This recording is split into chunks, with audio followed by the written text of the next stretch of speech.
Namaskar.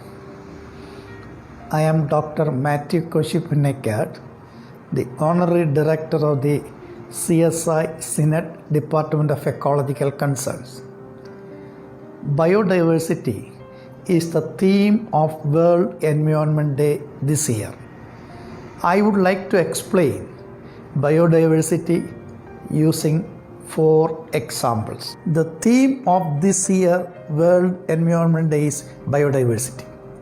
Biodiversity describes the variety of life on Earth, including plant and animal species. God created everything in the universe with an intrinsic value and a purpose.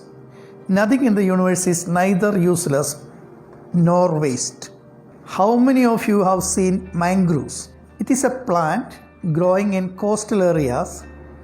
Most of the people consider it useless as it has no economic value. So what did they do? They removed plants and constructed resorts in the coastal areas. In 2004, there was a big tsunami in Indian Ocean with its epicenter west of Indonesia. It killed 230,000 people across 14 countries.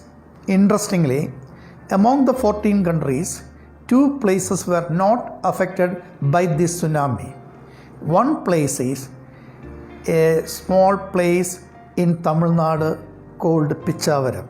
Mangroves have a role in protecting the land from sea storms. These plants grow abundantly in coastal areas. Mangroves act as a sea wall to protect the land from the attack of the sea. From the economic point of view, mangroves are useless plants. But from the ecological point of view, it is a very important plant with many uses. Another example is from Borneo. In 1950s, in order to fight against malaria, sprayed DDT in all the houses in Borneo. Along with mosquitoes, cats and lizards were also destroyed. Once there was no cats in Borneo. Consequently, the rats multiplied and destroyed the foodstuff. Eventually, they had to charter 2 aeroplanes of cats from Australia to solve the problem. The extinction of any animal will invariably enhance the abnormal multiplication of another animal. From the ecological point of view, cats and all other animals have an important role in the ecosystem. Another example is from China. The Chinese used to see large flocks of sparrows visiting the paddy fields frequently. The farmers began to fear that this would affect their harvest, and so they killed all the sparrows. Now they felt that the paddy production would increase. As expected, it increased the next year, but in the 3rd year, they found that the paddy was affected by pests. Sparrow used to catch the worms found on these plants. When the plants flower, it was the sparrows who used to protect them from other worms which would destroy the plants.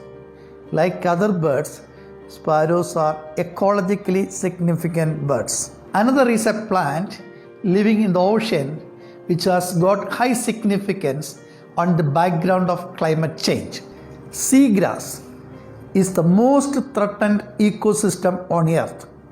Seagrass is a flowering marine plant sheltered along the coastlines. It has a range of benefits.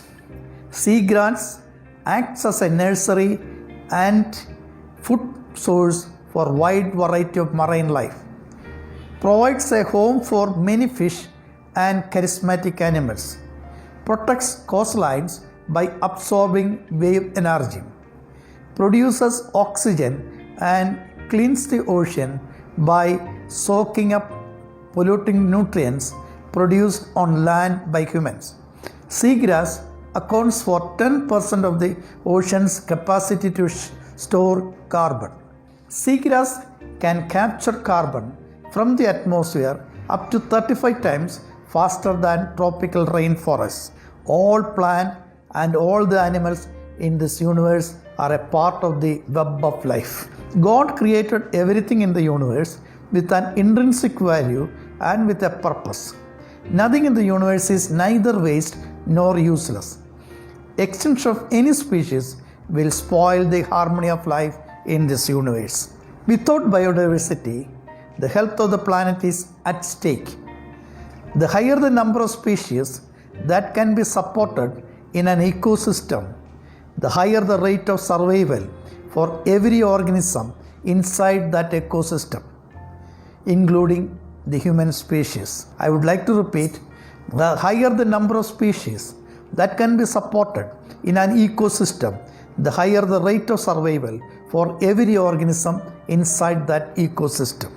Biodiversity is not only necessary for survival, but it is also extremely beautiful. Let us dedicate ourselves for protecting nature and biodiversity.